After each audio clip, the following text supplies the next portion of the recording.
नमस्कार मेरे प्यारे मित्रों, स्वागत करते हैं एक बार फिर से हम आपके अपने YouTube चैनल कवि क्लासेस में। इस सेशन में हम लोग प्रैक्टिस सेट नंबर 8 को सॉल्व करेंगे, जो कि आपके प्रश्न परीक्षा हिंदी के लिए बहुत इंपॉर्टेंट है। जो कि आपको पता है कि हिंदी से 50 प्रश्न पूछे जाते हैं, तो इन 50 प्रश्नों की तैयारी आप लोग इन प्रैक्टिस सेट के द्वारा बहुत अच्छे तरीके से कर सकते हैं। तो चलिए शुरू करते हैं आज का अपने सेशन को। हमारे सेशन का पहला जो क्वेश्चन है वो आपके स्क्रीन के सामने शो कर रहा है।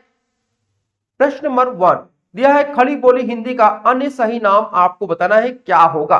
तो देखिए, अगर हम बात करते हैं कि जो खड़ी बोली हिंदी है, इसका प्रादुर्भाव किससे हुआ है, तो इसका जो प्रादुर्भाव है वह पश्चिमी हिंदी से हुआ है। किससे हुआ है? पश्चिमी आपका हिंदी से इसका प्रादुर्भाव हुआ है। ठीक है, ये आप लोग ध्यान रखिएगा। तो इस प्रकार से हमारा ऑप्शन जो 1 का होगा वह आपका सी सही होगा, यानी कि कौरवी। खड़ी बोली को हम लोग कौरवी के नाम से भी जानते हैं। ठीक है, चलिए अब आते हैं प्रश्न नंबर 2 पे। दिया है प्रश्न नंबर 2 कि फैजाबाद जनपद में बोली जाने वाली जो बोली है उसका नाम आपको बताना है कि फैजाबाद में कौन सी बोली बोली जाती है। ब्रजभाषा, खड़ी बोली, या फिर आपका अवधी, या फिर आपका बघेली। इनमें से कौन सा ऑप्शन जो होगा आपका वह सही होगा। ठीक है, तो देखिए यहाँ पे जो प्रश्न नंबर 2 है उसका सही आंसर होगा सी, यानी अवधि जो है आपका वह सही आंसर होगा। ठीक है, क्या हो जाएगा? अवधि आपका यहाँ पर सही होगा।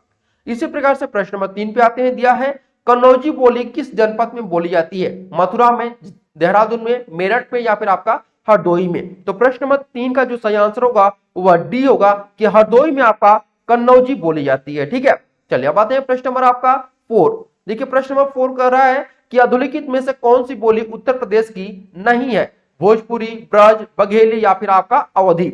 तो प्रश्न नंबर 4 का जो सही आंसर होगा वह क्या हो जाएगा? सभी लोग बताएं जल्दी से। जी हाँ, तो यहां पर जो आपका सही आंसर होगा वह सी होगा, बघेली जो है उत्तर प्रदेश की बोली नहीं है। अब आते हैं प्रश्न नंबर 5। दिया है, अधोलिखित में से एक भोजपुरी क्षेत्र नहीं है, यानी कि ऐसा क्षेत्र बताना है जहां पर आपका भोजपुरी नहीं बोला जाता है। बलिया, मिर्जापुर, देवरिया, या फिर आपका इलाहाबाद। तो यहाँ पे सही आंसर होगा आपका ऑप्शन नंबर डी, इलाहाबाद में आपका भोजपुरी जो है वो आपका नहीं बोला जाता है। ये आप लोग ध्यान रखिएगा। ठीक है, अगर हम बात करते हैं जो हमारी भोजपुरी है वह कहां पे बोली जाती है, तो ये देखिए आपका बलिया में बोली जाती है। ठीक है, इसके अलावा देवरिया में बोली जाती है, इसके अलावा मिर्जापुर में बोली जाती है, इसके अलावा हमारा गोरखपुर में भी बोला जाता है। ठीक है, कहां पर? गोरखपुर में भी बोला जाता है। और अगर बिहार में बात करते हैं तो यह आपका भभुआ में भी बोला जाता है। ठीक है, कहां पे? भभुआ में भी बोला जाता है। इसके अलावा छपरा में बोला जाता है, संत कबीर नगर में बोला जाता है, चंदौली में बोला जाता है। इन सभी जगह भोजपुरी को बोला जाता है। प्रश्न नंबर 6, बहराइच, सुल्तानपुर, रायबरेली किस बोली के क्षेत्र में आते हैं? ब्रजभाषा, बघेली, छत्तीसगढ़ी, या फिर आपका अवधी के क्षेत्र में आते हैं। कौन सा भाई? तो यहाँ पे जो सही आंसर होगा ऑप्शन नंबर डी, अवधी के क्षेत्र में यहाँ पे आते हैं। ठीक है, किसके? अवधि के क्षेत्र में ये सभी के सभी आपको देखने को मिलते हैं। अगर हम बात करते हैं अवधि के जो क्षेत्र है उनमें और कौन कौन सा होगा, तो आपका फैजाबाद भी इसी में आपका बोला जाता है। ठीक है, फैजाबाद।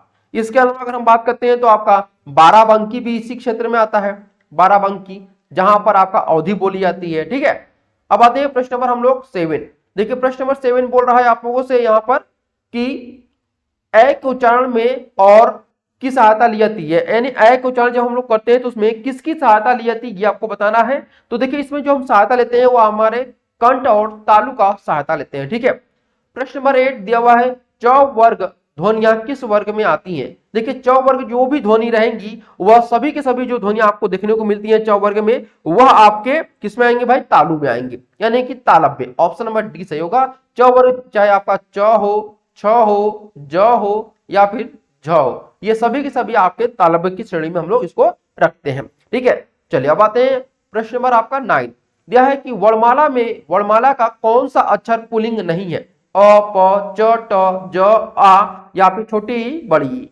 तो प्रश्न नंबर 9 का जो सही आंसर होगा वह क्या हो जाएगा? वर्णमाला कौन सा अक्षर पुल्लिंग नहीं है? तो देखिए पुल्लिंग अगर हम बात करते हैं तो 3 आपके स्त्रीलिंग होती हैं। ठीक है, 3 ऐसे अक्षर होते हैं जो कि आपके स्त्रीलिंग होते हैं। तो उन तीनों के बारे में पहले समझ लीजिए कौन कौन से होते हैं। तो पहला जो होता है वह छोटी ई होता है, और दूसरा जो होता है आपका बड़ी ई, और उसके बाद आपका जो होता है वह री होता है। तो इस प्रकार से 3 आपके ऐसे अक्षर जो कि आपके स्त्रीलिंग होते हैं। इनके अलावा जो भी आपको दिखाई देगा वह आपके मतलब यहाँ पे पूछा गया कि इसे पुल्लिंग नहीं है, यानी ये तीनों स्त्रीलिंग है, इसलिए ऑप्शन नंबर डी यहाँ पर सही होगा। ठीक है, चलिए अब आते हैं प्रश्न नंबर 10। जिन वर्णों का उच्चारण स्वतंत्र होता है उसे हम लोग क्या बोलते हैं? जिन वर्णों का उच्चारण स्वतंत्र होता है उसे हम लोग स्वर बोलते हैं, क्योंकि ये आपके स्वतंत्र होते हैं। अब आते हैं प्रश्न नंबर 11, दिया है कि द, अ, क, छ और अ, इनको मिलाने पर हम क्या पढ़ेंगे इसको, है ना। तो सही आंसर हो जाएगा आपका डी, यानी दक्ष हम इसको पढ़ेंगे, ठीक है। प्रश्न नंबर 12 दिया है ढ वर्ण का उच्चारण स्थान क्या होगा। ढ वर्ण का उच्चारण स्थान क्या होगा, ट वर्ग चौथा, ट वर्ग दूसरा, त वर्ग चौथा या फिर ट वर्ग तीसरा। तो प्रश्न नंबर 12 का जो सही आंसर होगा, सॉरी हाँ, प्रश्न नंबर 12 का यहाँ पे जो सही आंसर होगा वह हो जाएगा आपका ऑप्शन नंबर यहाँ पर ए, यानी कि ट वर्ग आपका सही आंसर है। ढ वर्ग, ढ वर्ण का उच्चारण स्थान बताइए तो ट वर्ग में आता है, और ये आपका चौथा आता है, ट ठ ड ढ, ये आपका इस प्रकार से आएगा, ठीक है।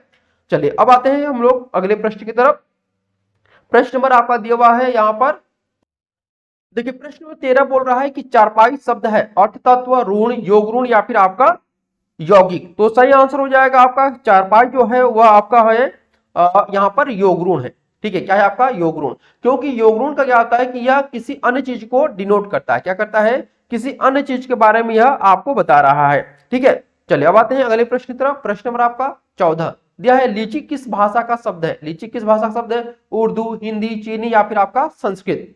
तो प्रश्न नंबर 14 अगर हम बात करते हैं तो जो हमारा सही आंसर होगा वह क्या हो जाएगा, लीची हमारा चीनी भाषा का शब्द है, ठीक है। किसका है, चीनी भाषा का। प्रश्न नंबर 15 देखिए दिया हुआ है किताब किस भाषा का शब्द है, फारसी है, तुर्की है, अरबी है या फिर आपका मराठी है। तो प्रश्न नंबर 15 का जो सही आंसर होगा किताब जो है आपका वह आपका अरबी भाषा है, ठीक है, अरबी भाषा का शब्द है। प्रश्न नंबर 16 निम्न में से कौन सा शब्द विदेशी मूल का नहीं है। विदेशी मूल का नहीं है ये आपको बताना है, कायल, चाय, तंबाकू या फिर आपका विज्ञापन। तो यहां पर जो सही आंसर होगा इसमें कि निम्न में से कौन सा शब्द विदेशी मूल का नहीं है, तो क्या हो जाएगा, जी हाँ बिल्कुल सही आंसर आप लोग यहाँ पे बोल रहे हैं डी, विज्ञापन जो है वो विदेशी मूल का नहीं है। अब आते हैं प्रश्न नंबर 17 दिया है किस वाक्य में कोई विदेशी शब्द नहीं है। घंटा बजा तब तक मैं स्कूल पहुंच चुका था, कक्षा अध्यापक संस्कृत पढ़ा रहे थे, मेरी बस यात्रा बहुत सुविधाजनक रही, उसे रेलवे स्टेशन पहुंचने में आधा घंटा लगा। तो यहाँ पे 17 का आंसर बताना है क्या होगा, जी हाँ बिल्कुल सही आंसर हो जाएगा आपका ऑप्शन नंबर बी, यानी कक्षा अध्यापक संस्कृत पढ़ा रहे थे, तो ये आपका विदेशी शब्द इसमें नहीं है। अब आते हैं प्रश्न नंबर 18 पे। देखिए प्रश्न नंबर 18 कर रहा है आप लोगों से कि कौन सा शब्द भाववाचक संज्ञा है, कौन सा शब्द जो है आपका भाववाचक संज्ञा है। चार ऑप्शन दिए गए, पुरुष, क्षत्रिय, प्रभु या फिर बभुत्व। तो यहाँ पे सही आंसर ऑप्शन नंबर डी, बंधुत्व जो है, बंधुत्व यहाँ पे होना चाहिए, बंधुत्व आपका भाववाचक संज्ञा है। प्रश्न नंबर 19 देखते हैं निम्नलिखित में से क्या व्यक्तिवाचक संज्ञा नहीं है। होली, पर्व, सॉरी पूर्व, कौवा, हिमालय। तो यहाँ पे सही आंसर होगा आपका सी, कौवा जो है आपका व्यक्तिवाचक संज्ञा नहीं है। प्रश्न नंबर 20 को देखते हैं सूर्य की भाववाचक संज्ञा क्या होगी। शौर्यता, शौर्य, सूरपन या फिर सूरवीरता। नंबर 20 सही होगा कि शौर्य यहाँ पर सही होगा, सूर्य की भाववाचक संज्ञा क्या होगा, शौर्य होगा, ठीक है। अब आते हैं प्रश्न नंबर हम लोग 21 पे। दिया है मना की भाववाचक संज्ञा क्या होगी। मना की भाववाचक संज्ञा क्या होगी, तो यहाँ पे मानस नहीं बल्कि आपका मनहाई होगा, क्या होगा, मनहाई सही होगा, ठीक है। प्रश्न नंबर 22 निम्नलिखित वाक्य में संज्ञा के रूप में क्या प्रयोग किया गया है। वह इनमें से एक को जानता है, एक इनमें है या फिर वह। तो यहाँ पे सही आंसर हो जाएगा ऑप्शन नंबर ए, यानी एक जो है वह आपका संज्ञा के रूप में प्रयोग कर सकते हैं, ठीक है। प्रश्न नंबर आपका 23 निम्नलिखित में से क्रियार्थक संज्ञा कौन सी है। क्रियार्थक संज्ञा, मंत्री जी के ठहरने की व्यवस्था कीजिए, मंत्री जी व्यवस्था या फिर आपका कीजिए या फिर ठहरने। इसमें आपको क्रियार्थक संज्ञा के बारे में बताना है। तो देखिए यहां पर आपका जो सही आंसर होगा वह हो जाएगा ऑप्शन नंबर डी, यानी ठहरने जो होगा वह सही होगा, ठीक है। अगर हम बात करते हैं क्रियार्थक संज्ञा के बारे में, तो क्रियार्थक संज्ञा जो है आपका क्रिया के अंतर्गत आता है, ठीक है, किसके अंतर्गत, क्रिया के अंतर्गत आता है। अब आते हैं प्रश्न नंबर 24 दिया है और कौन सा सर्वनाम है, निजवाचक, संबंधवाचक, निश्चयवाचक या फिर आपका पुरुषवाचक। तो सही आंसर होगा बी, यह एक संबंधवाचक सर्वनाम है, ठीक है। अब आते हैं प्रश्न नंबर 25 पे। दिया है जो सर्वनाम संज्ञा शब्दों के मेल से बनते हैं उन्हें क्या कहते हैं। जो सर्वनाम संज्ञा शब्दों के मेल से बनते हैं उन्हें हम क्या बोलते हैं, अधिकारी सर्वनाम, संबंधवाचक सर्वनाम, विकारी सर्वनाम या फिर आपका संयुक्त सर्वनाम। तो यह आपका डी ऑप्शन सही होगा यहां पर, ठीक है।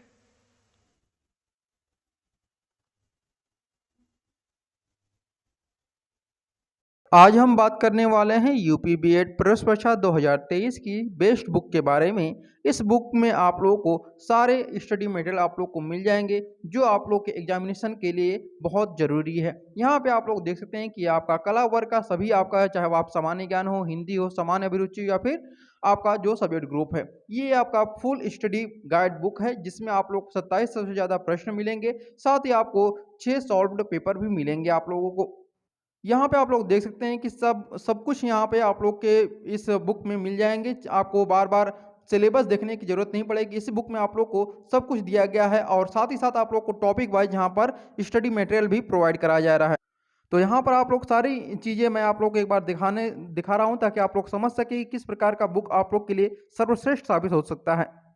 चक्षु प्रकाशन की बुक को आप लोग परचेज करने के लिए आप लोग अपने नज़दीकी बुक शॉप पे जब जा सकते हैं या फिर आप लोग अमेजॉन, फ्लिपकार्ट या फिर किसी भी तरह से आप लोग इसको मंगा सकते हैं अपने यहाँ। चक्षु प्रकाशन की प्रैक्टिस सेट भी आती है जिसे आप लोग पढ़ करके आप अपनी तैयारी को और भी मजबूत कर सकते हैं।